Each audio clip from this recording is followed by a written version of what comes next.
Porque a gente teve, por exemplo, o Rodrigo numa jornada muito legal. Boa. A gente elogiou aqui o desempenho do Rodrigo, não só pelo gol. O Rodrigo sai todo jogo. Eu também não sei. Eu acho que hoje não era jogo para tirar o Rodrigo. Não era, mas enfim, o Hendrick quando entrou, já criou 2 oportunidades de gol em 3 minutos. Do primeiro lance, do primeiro minuto, ele já criou uma oportunidade de gol. Por isso que ele tem que ser titular, cara. Então, você tem aí do meio pra frente boas notícias. Rafinha que foi muito bem. Mas Savinho entrou bem também. Savinho entrou bem. Então, assim, eu acho que se a gente olhar do meio pra... É porque é aquela história, né?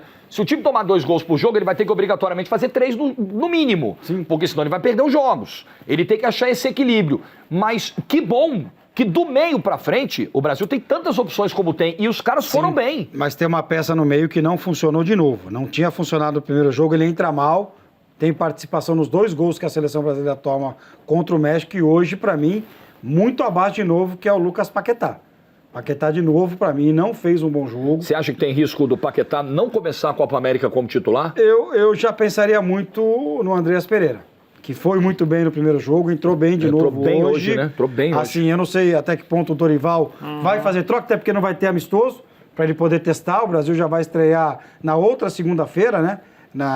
Não nessa aqui agora, sim na outra. 2 segundas, poderia até ter feito mais um amistoso, não sei se vai teria adversário para isso, né? Mas eu não sei, a impressão que eu tenho, o feeling que eu tenho é que ele vai começar a Copa América com o time que começou hoje. Mas me preocupa, assim, defensivamente esse time e me preocupa o homem de articulação desse time que, teoricamente, é o Paquetá, né? A gente não sabe, né, Mauro, o quanto o Paquetá está afetado, se é que está, por tudo que está acontecendo. Eu só acho que qualquer ser humano... eu acho alta a probabilidade. Qualquer ser humano que vê a sua carreira correr um risco de ser interrompida para sempre, qualquer ser humano tem dificuldade para lidar com isso, a não ser que ele tenha uma força mental muito acima dos padrões. É difícil. Né? Agora, as coisas estão casando, assim. A denúncia, o fato dele se tornar um réu nessa história toda, o risco real de ter que parar de jogar bola, e 2 jogos abaixo na seleção brasileira. Logo ele, que desde já era Tite, era um cara que vinha sempre num nível muito alto na seleção. Você também achou ruim a data FIFA do Paquetá? E quero destacar, na minha opinião, ele no ciclo de 18 para 22, ele só foi inferior em desempenho ao próprio Neymar. Ele também é uma sacanagem. Ele ganhou o prêmio Neymar de 18 a 22, jogando como segundo volante, como meia aberto para a direita, como meia aberto para a esquerda, como meia centralizado e às vezes até como atacante. De uma utilidade atroz. E muito bem na Inglaterra, aliás, não fosse exatamente isso, estaria no Manchester City, teria jogado essa temporada, teria sido campeão inglês e bem, né?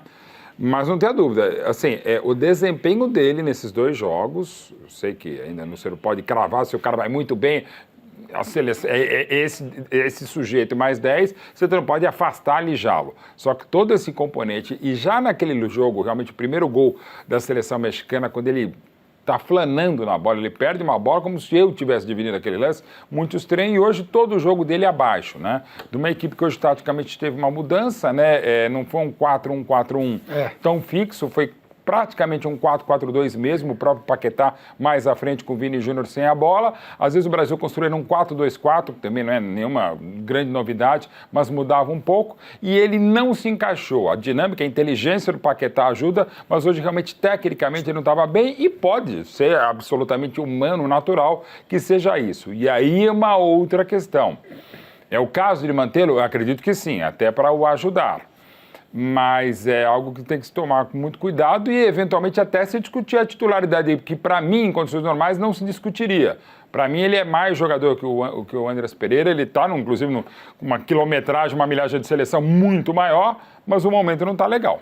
Olha, nós estamos de olho lá, viu, Ricardinho? A Monique Danello está lá no estádio. Boa. E daqui a pouco tem zona mista, tem coletiva do Dorival, a gente interrompe aqui para mostrar ao vivo no prorrogação. E tem uma outra possibilidade, né, nesse time aí. Você pode manter o Rafinha, sem problema nenhum, coloca o Hendrick, deixa o Vini e traz o Rodrigo para fazer essa função do Paquetá. E aí o Paquetá sai do time, é isso? De repente, para tirar o Paquetá, você pode ter o Andreas ali, ou você pode ter o Rodrigo como camisa 10 mesmo, jogador de articulação, jogador que vai armar a seleção brasileira. Então você tem alternativas aí para tirar o Paquetá, né? Não tem problema não. E o Rodrigo que você citou, Ricardinho, talvez dos jogadores do Brasil hoje foi o melhor em campo? Eu gosto muito, acho que o Rodrigo é um jogador muito diferente, né? Faz as 4 funções aí, acho que ele foi muito bem, gostei. O Wendel também acho que fez um bom jogo, né? O Danilo A gente falou aqui durante o jogo, a dupla de zaga do Brasil não me passa firmeza ainda. Marquinhos está longe de ser aquele Marquinhos. O Beraldo não fez um bom jogo de novo, né? Será que na cabeça do Dorival o titular é o Beraldo? Porque o Martinelli vinha jogando e tá no processo de volta de lesão, né? O Magalhães, perdão. O Martinelli foi quem entrou no segundo tempo do ataque, entrou de camisa 10. Mas de repente uma alternativa tática interessante. Ele disse que pode jogar de zagueiro, mas Martinelli. como o Magalhães está voltando de lesão, eu tenho dúvidas. Se o Beraldo é o cara que o Dorival tem na cabeça para formar a dupla com o Marquinhos ou se é o Magalhães. Militão e Marquinhos, não? Ainda tem o Bremer, verdade. Militão e Marquinhos, não?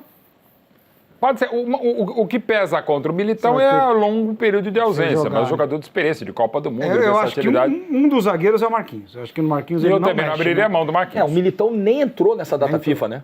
Mas não, ele jogou o primeiro jogo. Não jogou. Ah, ele jogou? Jogou. Militão e Bremer, a zaga do Militão e primeiro Bremer, jogo. É que, na verdade, ele não mexeu na zaga dos dois jogos, né? Era isso que eu tava na cabeça. Ele não alterou a dupla de zaga nem no finalzinho do jogo contra o México e nem hoje. A zaga ele não tocou. Ele deixou as duas duplas os 90 minutos em cada jogo. É que o Gabriel acho que não tem condições de jogar ainda, né? Dos 5 foi o único que não entrou em campo. Então, por isso que eu acho que ele não vai começar com o América como titular, porque ele não conseguiu jogar. Como ainda tem esses 12 dias, aguardemos ainda um longo período, mas como destacou o Ricardinho também, não tem amistoso. Então, também você não consegue colocar os caras em ritmo de jogo. Qual seria a tua zaga, Mauro? Segundo a Monique, só para o Mauro dizer qual é a zaga dele, mas só para fechar o ponto do Magalhães, segundo a Monique Danello, que está acompanhando lá, o Magalhães está totalmente liberado para as atividades. Sim. Tá em condições. Mas daí a jogar, né? Qual é a tua dupla ideal, Mauro? Até você me ajuda a resposta. A ideal seria os caras mais experientes de seleção de Europa e de nível de enfrentamento. Ou seja, seria Militão e Marquinhos, ou Marquinhos e Militão, inclusive porque os dois têm essa versatilidade de jogar em várias funções, podem ser volantes, podem ser laterais e podem jogar à direita ou à esquerda. Eu falei, o que vocês querem? Né? E o Dorival tem essa qualidade, ele fala, o que vocês querem? Ele pode jogar para direita, esquerda, enfim. Essa seria ideal, mas eles não estão, principalmente o Militão não está no momento ideal, não tem sido os melhores meses da carreira brilhante do Marquinhos, então fica meio aberto, mas eu pensaria a princípio isso aí, mas assim, é a ideal, a que eu escalaria no videogame. Agora que vai para a campo 12 dias, eu entendo que os treinamentos vão mostrar ou indicar um caminho para o Dorival Júnior. Eu imagino que se no último amistoso ele colocou Marquinhos e Beraldo, a tendência é que ele comece com essa dupla, dia 24.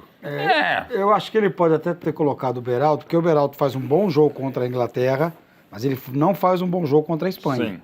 Sim. Ele volta ao Paris Saint-Germain, também não volta jogando muito bem. E hoje? Hoje, eu acho que ele não fez um bom jogo de novo. Acho que o Beraldo, o nível dele também... em alguns lances, não foi bem. Assim, hoje, eu acho que eu ia de Marquinhos e Bremer. Eu iria de Marquinhos e Magalhães. Eu acho que... Sem jogar do Bremer, tá? A questão é, então, como dupla ideal. Acho que para o momento é preciso muito entender quais são as reais condições do Magalhães. Por isso que eu estou tirando o Magalhães. Esse é o problema. Mas, por exemplo, no ano passado, daquele ano caótico da seleção, o Magalhães foi uma das poucas boas notícias que nós tivemos. Que ano? 2023. Não existe. Você não foi apagado. Foi um ano, não deu o ano sabático? Que se salvaram. Foi o Magalhães. Foi um ano sabático da seleção ano passado. A seleção falou, esse ano eu não vou fazer nada. Também vocês queriam que fizesse o quê? Com Ramon Menezes e Fernando Diniz. Vocês queriam o quê? Era difícil. Calma, companheiro. Agora, já que a gente tá falando do setor defensivo, são 6 gols sofridos em 4 jogos. Preocupante. É preocupante, né? Dois de pênalti, Mandrake. Verdade. Contra a Espanha. Mas assim, é um número que chama atenção. Ao mesmo tempo que a gente fala de um ataque que fez 8 gols em 4 jogos, ótima média, a gente vai exaltar isso aqui, mas tem que olhar essa média defensiva também, né?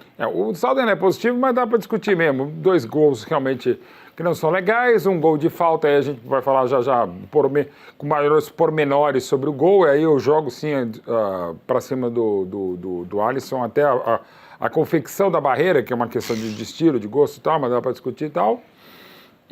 Mas não diria que preocupante, mas chamar a atenção, mas eu não quero de novo, e não é só essa zaga, qualquer zaga, não é só os 4 de trás, passa na proteção, passa na ideia de você de um 4-1-4-1, hoje foi mais um 4-4-2 sem a bola, a característica dos jogadores talvez não sejam tão de marcação, mas é algo que a gente discutia no prorrogação de ontem, era o programa de ontem aqui, que é muito programa.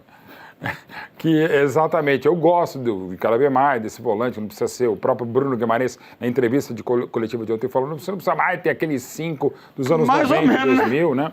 Mais ou menos, né? Que a gente vê hoje um time defensivamente sofrendo muito. Mas aí eu acho que a questão de ajuste, de entrosamento também... Proteger um pouco mais, né?